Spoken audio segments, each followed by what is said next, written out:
Ikaw ba ay mahilig sa mga anime figures Uy. plus coffee lover at the same time? Sakto to ah. Pues, huwag niyo po itong palagpasin at panumbalik sa inyong kabataan kaya't dumayo na sa lugar ng Muntinlupa City. Dito lang yan sa Tipid Trips.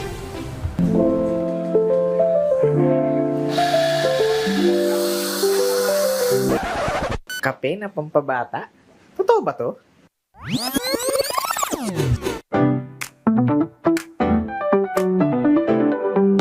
Alam niyo ba na may kape na hindi lang pampagising kundi pampabata din?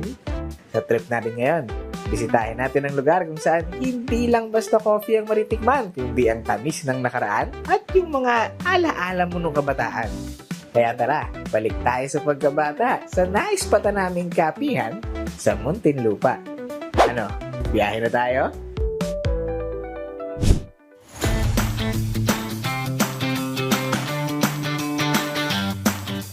Imagine a place where your coffee cravings meet your childhood dreams.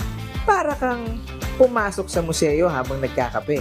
Puno ng laruan ang bawat kanto at ang bawat display may kwento. Ang Collector's Cafe ay parang naging brainchild ng dalawang passion ko, which is yung pagkokolekta ng mga items and memorabilias and ang pagkahilig ko sa pag-inom ng mga kape. Nangongolekta na ako ng mga collectibles, siguro mahigit 10 taon na. Lahat ng ito nakadisplay lang to sa bahay ko.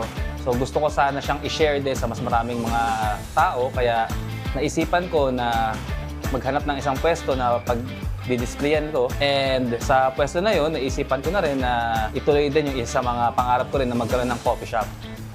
Hindi lang mata ang busog sa coffee shop na ito.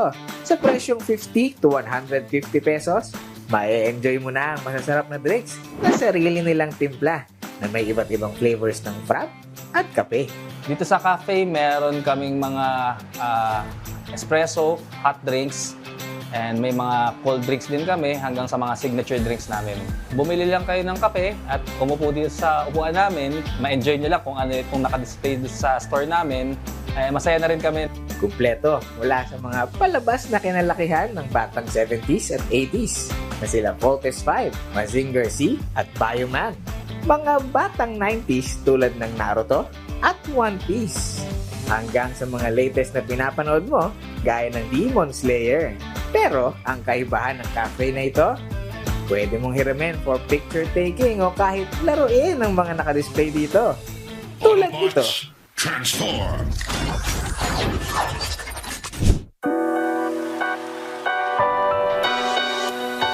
People of all ages mag-enjoy talaga dito sa cafe. Talagang lahat ng range ng edad ng customers, pagka pumupunta rito, yun, napapasabi sila na parang, uy, wow, napanood ko ito ng bata. Yung mga items dito, kahit na gano'n siya kamahal, hindi siya nakatago sa likod ng mga glass cabinet, no? Pwede nilang hiramin lahat ng mga items dito, no? So every time na nandito sila, yung maikling oras na bumibisita sila dito, lahat ng mga nandito ay kumbaga parang sa kanila na rin. Open from 10 a.m. to 8 p.m. Lunes hanggang Sabado. Kaya pasok na pasok sa schedule ng tambay mo. Realization sa cafe na ito, hindi lang mura at sulit. Ito rin ang lugar na magpapaalala kung gaano kasarap maging bata ulit. Kaya ano, dadayuhin nyo ba? Sama ka ulit sa susunod na Tipid Trips.